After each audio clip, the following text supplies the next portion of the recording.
Hello everyone, welcome to Alice's Kitchen. Today we have an exciting recipe. We are making a Black Forest cake and it's very easy. We are not going to need any mixers or anything. We are just going to be using our bowls to do this. So quickly I'll take you through the ingredients. We've got 2 cups of plain flour. We've got 2 teaspoons of baking soda, 1 teaspoon of salt, 1 teaspoon baking powder, 2 teaspoons of vanilla, 3/4 cup of cocoa. This has to be sifted, half a cup of vegetable oil, or you can use canola oil. We've got 2 eggs in here, 2 cups of sugar. This is just caster sugar, 1 cup buttermilk, which is at room temperature, and I also have 1 cup of hot water, which I have got here. I need to be careful with this one because it's hot. Before we get started, make sure your oven is preheated to 160 degrees if it's fan forced, and 180 if it's not fan forced. And also you line your 2 tins, and I'm just using 2 8-inch round tins, which I've already prepared and are ready to go. Without wasting time, let's get baking and let's have fun. For our quick steps, the first step is in 1 bowl, you mix all your dry ingredients. So I'm putting all of them in this bowl.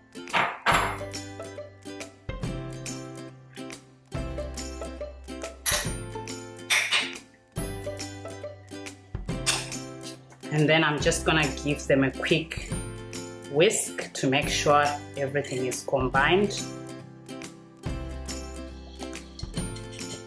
Pop this to the side.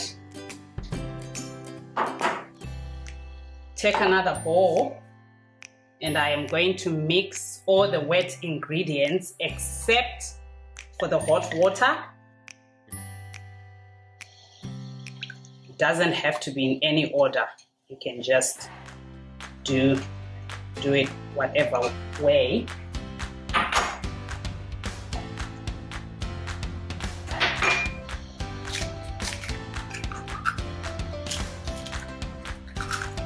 And then give that a quick stir as well. Once that's mixed, just pop it right here. Bring back my dry ingredients. And then whoop, we are going to pour our wet ingredients into the dry. This is a very easy and quick recipe. Then I'm going to mix that until it's well combined.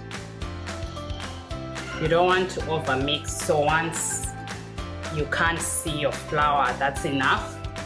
And then we'll add our hot water. I'll add half first, and then just give it a quick mix. And this is where you just want to make sure you can't see any flour anymore. Add the rest of the water.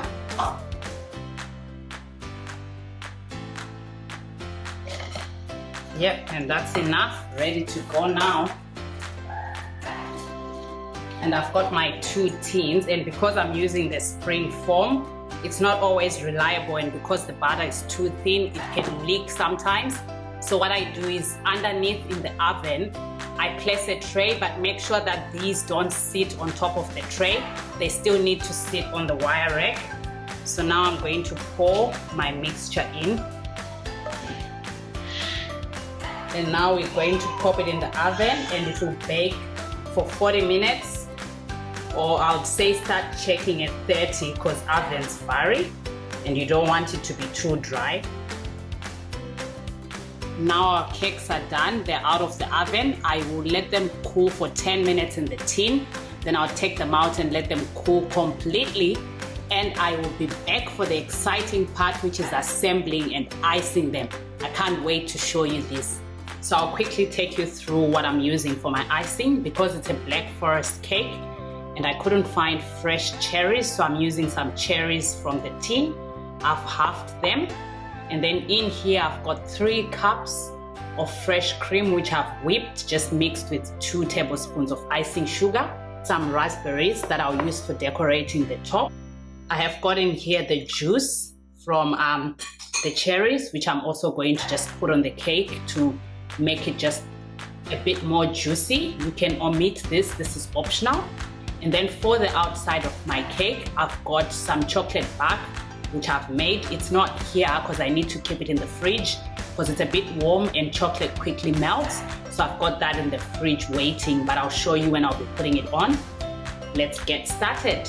I have here my first layer of the cake, and I'm just using a turntable to make it easy. So now I'm just going to drizzle some of that syrup. You can use a brush if you want. And to make it easy to spread my icing, I've got it in a piping bag.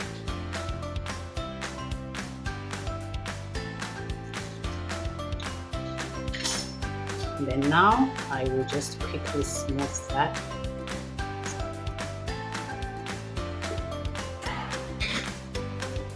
I am going to put my cherries. Make sure your cherries have been cut in half.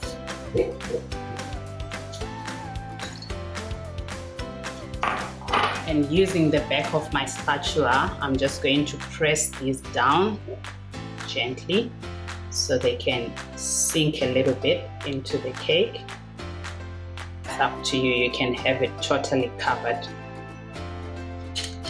Then now I'm going to bring the second layer of the cake.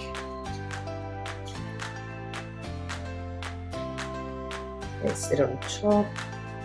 Just make sure that the sides are sort of matching.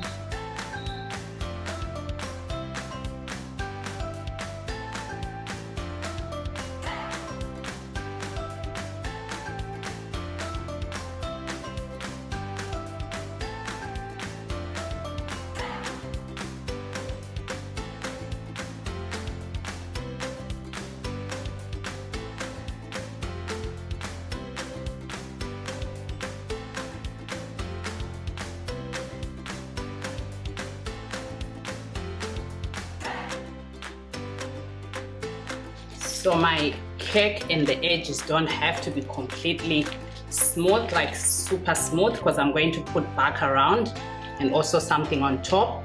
So now I am just going to do some rosettes going round. There's a chocolate affair going on.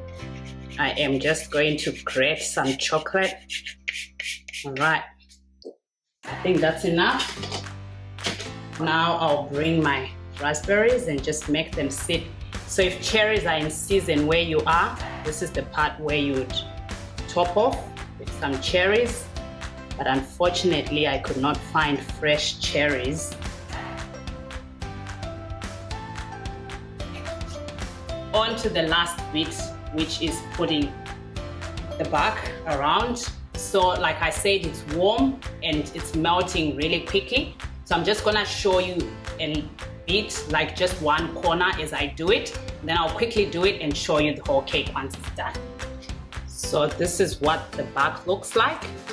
I've got a video that I uploaded last week demonstrating how to make this. It's very easy to make.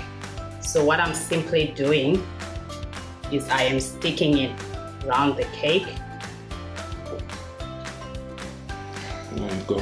So before I rush off to go pop this in the fridge, I will show you the final product. So the bag is made out of 2 different types of chocolate. I've got dark chocolate here, and then you start to see a different shade. So that's just milk chocolate. You can also do it with the white chocolate. It's all up to you. But there you go. That's the beautiful Black Forest cake. I will cut into it and show you how beautiful it looks like on the inside.